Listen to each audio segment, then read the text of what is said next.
Hello friends, कैसे हैं आप लोग। उम्मीद है फिट हैं, लाइफ एंजॉय कर रहे हैं।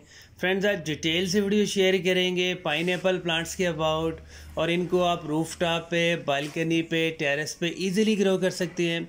अब यहाँ पे थोड़ी सी टेक्निकल पॉइंट्स हैं। आपने इसको इंडोर ग्रो करना है, आउटडोर ग्रो करना है, इसको कितनी ह्यूमिडिटी चाहिए, ये सारी चीज़ें बहुत इंपॉर्टेंट है। आपको एक तो इसका प्लांट अगर नर्सरी से मिलता है तो बहुत ज़्यादा एक्सपेंसिव मिलता है, मतलब 400 का 500 का मीडियम साइज़ का मिलेगा, और इसके ऊपर जब फ्लावरिंग होगी, उसके ऊपर जब फ्रूट बनेगा, उसमें बहुत सारा टाइम लगेगा। मतलब अगर आप इसको कटिंग से ग्रो करते हैं, जिसको हम क्राउन कहते हैं, मतलब अगर आप इसका फ्रेश फ्रूट लेते हैं जो ऊपर से इसका फ्लावर सा होता है, बिल्कुल इसकी टॉप सी होती है, उसको आप कटिंग बना सकते हैं। जब आप उसको लगाएंगे तो एग्जैक्ट 3 साल के बाद इसका बड़ा प्लांट बनेगा और उसके ऊपर दोबारा फ्रूट लगेगा। मतलब इतना टाइम कंज्यूमिंग प्लांट है।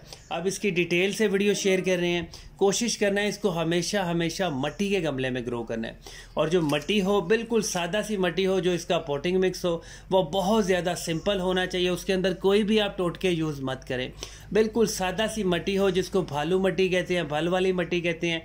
वेल ड्रेन्ड सॉइल होनी चाहिए, और जो खाद आप यूज़ कर रहे हैं वो कोई भी हो सकती है, लेकिन फुली डिकम्पोज होनी चाहिए। गली सड़ी गोबर की खाद भी हो सकती है। अगर आप चाहें तो कंपोस्ट, वर्मी कंपोस्ट ये भी यूज़ कर सकते हैं, लेकिन कुछ भी ऐसा रिस्क नहीं लेना है जो आप कच्ची खाद डाल देंगे।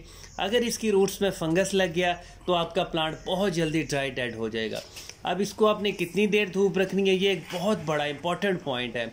इसको एक तो ह्यूमिडिटी बहुत ज़्यादा पसंद है, मतलब जहाँ पे आपका इसका गमला रखा हो वहाँ पे थोड़ा बहुत साइडों पे पानी होना चाहिए, मॉइस्चर बना रहना चाहिए, गमले की मिट्टी मॉइस्ट रहनी चाहिए। अगर आपने इसको पानी कम देना है तो फिर भी आपने गमले की मिट्टी को मॉइस्ट रख रहे हैं, बिल्कुल उसको हार्ड नहीं होने देना, ड्राई नहीं होने देना। जैसे ही वो ड्राई होगी इसकी रूट्स को शॉक लगेगा, स्ट्रेस शॉक लगेगा, और आपका प्लांट आहिस्ता आहिस्ता ड्राई होने लगेगा।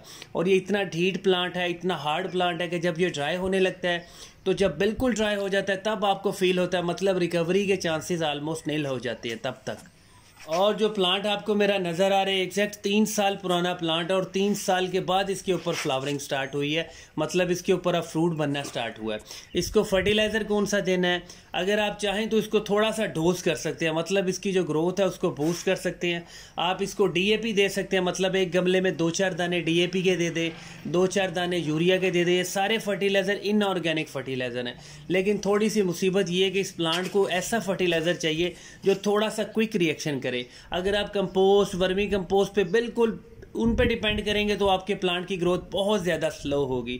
अगर आप चाहें तो इसको एनपीके का फर्टिलाइज़र दे सकते हैं, मतलब 1 टीस्पून एनपीके का हो जो पाउडर्ड फॉर्म में होता है, उसको आप 2-3 लीटर पानी में मिक्स करें, एक बार अपने प्लांट को अच्छे से फ्लड कर दें।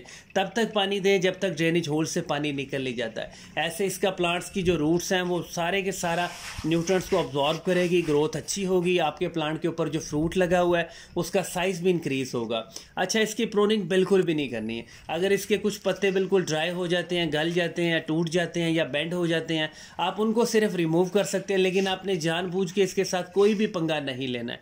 यह बहुत ही टेक्निकल प्लांट है, बहुत ही सेंसिटिव प्लांट है। अगर आपने थोड़ा सा भी एक्सपेरिमेंट किया इसके ऊपर और इसकी ग्रोथ रुकी तो आपका प्लांट बिल्कुल फारिग है।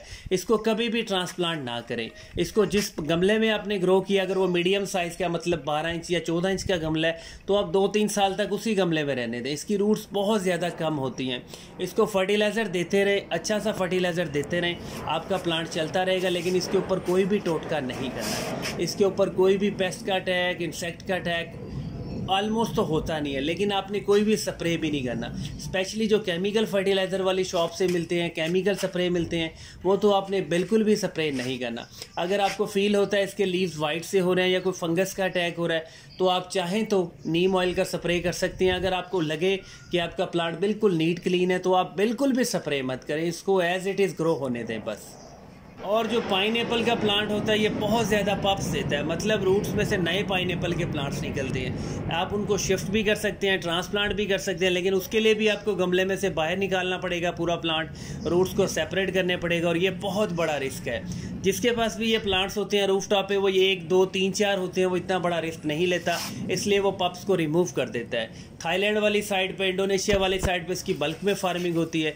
जब वो फ्रूट को हार्वेस्ट कर लेते हैं तो पूरे के पूरे प्लांट को जड़ से से रिमूव कर देते हैं और जड़ में से नया प्लांट निकलता है और वो नई ग्रोथ देता है और नया फ्रूट निकलता है। ये इसका फास्ट प्रोसेस है। हम लोग थोड़ा सा रिस्क नहीं लेते क्योंकि हमारे पास गिनती चुनती के 1-2 प्लांट्स होते हैं। अब इसको कितनी देर की धूप चाहिए? कुछ ऐसा प्लांट है जिसको डायरेक्ट धूप, मतलब मई, जून, जुलाई हो या सर्दियाँ हो या जैसी भी धूप हो, इसको मैक्सिमम 2-3 घंटे की धूप चाहिए। अगर आप इसको फुल डे सनलाइट में रख देंगे तो आपका प्लांट बर्न होने लगेगा। अगर आप इसको ठंडी जगह पे रखेंगे तो आपका प्लांट फिजिकली तो चलता रहेगा लेकिन उसमें ग्रीनरी कम हो जाएगी, उसमें डलनेस हो जाएगी, उसमें फ्रूट अगर बन भी गया तो उसका साइज इंक्रीज नहीं होगा। मतलब थोड़ा सा टेक्निकल हो, ऐसी जगह गमले को रखें जहाँ पे डायरेक्ट जो है धूप वो 2 घंटे की आती हो, और अगर इनडायरेक्ट धूप किसी विंडो में से या किसी साइड से उसकी सूरज की किरणें आती हों तो वो 4-5 घंटे की आती हो। ऐसा आपका प्लांट सिस्टम रखें, ऐसा ये ग्रो होगा, बिल्कुल फिट।